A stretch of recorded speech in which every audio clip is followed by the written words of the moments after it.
Good morning. आज हम आप लोगों के लिए क्लास 9 का इकोनॉमिक्स चैप्टर का पहला चैप्टर का लघु उत्तरीय प्रश्नों का संग्रह लाए हैं। तो देर ना करते हुए आइए हम लोग शुरू करते हैं। आज का पहला प्रश्न है, उत्पादन से आप क्या समझते हैं? उत्तर, उत्पादन का अर्थ उपयोगिता का सृजन करना है।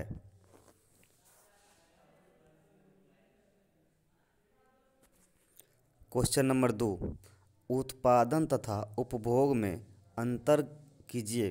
उत्तर, उत्पादन में उपयोगिता का सृजन होता है, लेकिन उपभोग में उत्पादित वस्तुओं का प्रत्यक्ष रूप से मानवीय आवश्यकताओं की संतुष्टि के लिए उपयोग होता है।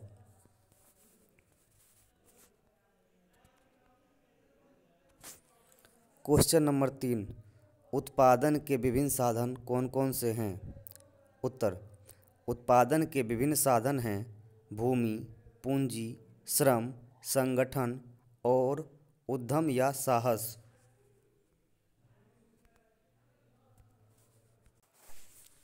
क्वेश्चन नंबर 4, फतेहपुर गांव के लोगों का मुख्य पेशा क्या है?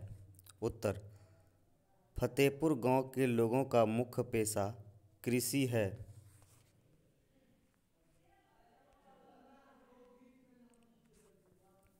क्वेश्चन नंबर 5, भूमि तथा पूंजी में अंतर करें। उत्तर, प्रकृति प्रदत्त यथा पहाड़, नदी, जंगल, सागर सभी भूमि हैं, पर प्राकृतिक प्रदत्त वस्तुओं को छोड़कर जिससे आय प्राप्त होती है वह पूंजी है। क्वेश्चन नंबर 6, क्या सिंचित क्षेत्र को बढ़ाना महत्वपूर्ण है? क्यों? उत्तर, सिंचित क्षेत्र को बढ़ाना महत्वपूर्ण है क्योंकि भारत की कृषि मानसून पर आश्रित है, जो एक जुआ का खेल है। क्वेश्चन नंबर 7, उत्पादन में पूंजी का क्या महत्व है?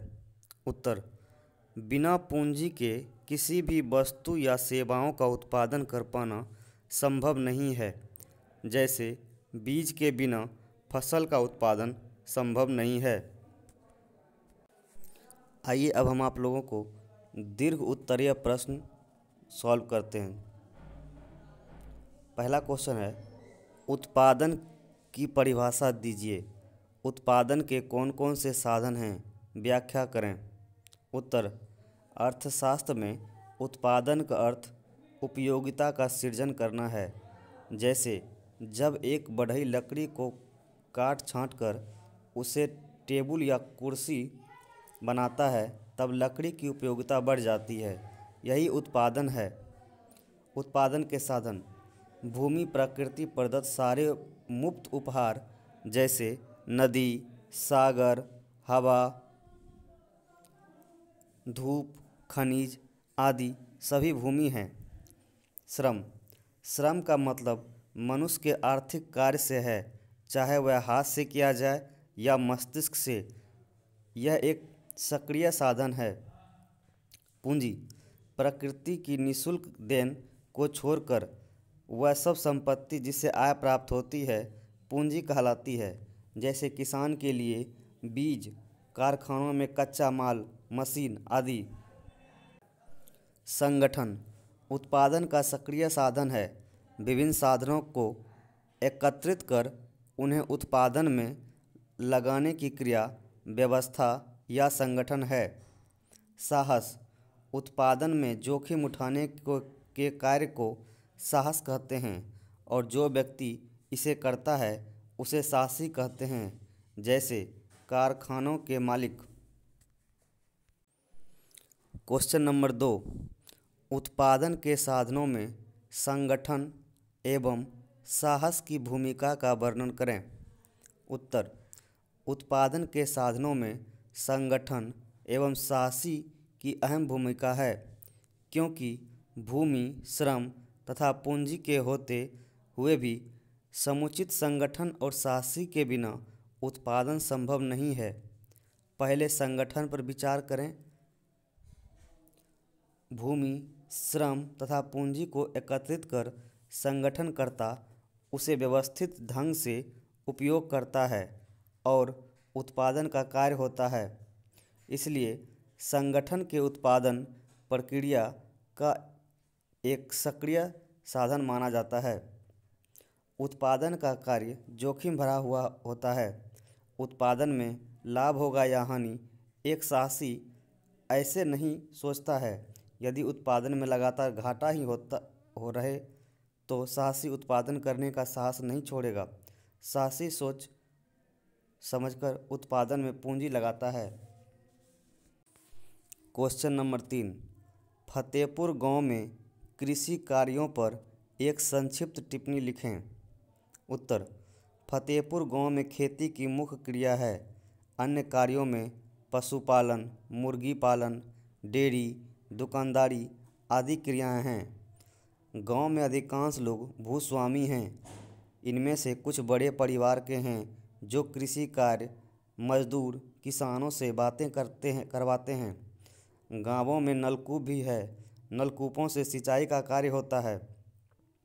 चूँकि फतेहपुर गांव पटना शहर से बिल्कुल नज़दीक है, इसलिए कृषि संत आधुनिक यंत्रों का प्रयोग कर अच्छा उत्पादन करता है। पर्याप्त मात्रा या यूँ कहें कि अपनी आवश्यकता से अधिक खाद्यान्नों का उत्पादन करते हैं। तभी तो वे बैलगाड़ियों और ट्रैक्टरों में अनाजों को भरकर विक्रय हेतु बाजार में ले जाते हैं, जो पाठ्य पुस्तक में अंकित चित्र से पता चलता है। क्वेश्चन नंबर 4, मंझले एवं बड़े किसान कृषि से कैसे पूंजी प्राप्त करते हैं? वे छोटे किसानों से कैसे भिन्न हैं? उत्तर, मंझले एवं बड़े किसानों के पास अधिक भूमि होती है, अर्थात उनकी जोतों का आकार काफ़ी बड़ा होता है, जिससे वे उत्पादन अधिक करते हैं। उत्पादन अधिक होने से वे इसे बाजार में बेचकर काफ़ी पूंजी जमा करते हैं, जिसका प्रयोग वे उत्पादन की आधुनिक विधियों में करते हैं।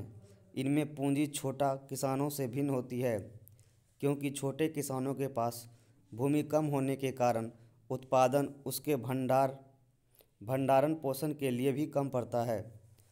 उन्हें भूमि में अधिकार प्राप्त नहीं होने के कारण बचत नहीं होती, इसलिए खेती के लिए उन्हें पूंजी बड़े किसानों या साहूकारों से उधार लेना होता है, जिससे पर उन्हें ब्याज भी चुकाना पड़ता है। तो ये रहा आपका दीर्घ उत्तरीय प्रश्न। अगर आपको अच्छा लगे तो लाइक, शेयर और सब्सक्राइब ज़रूर करें। धन्यवाद।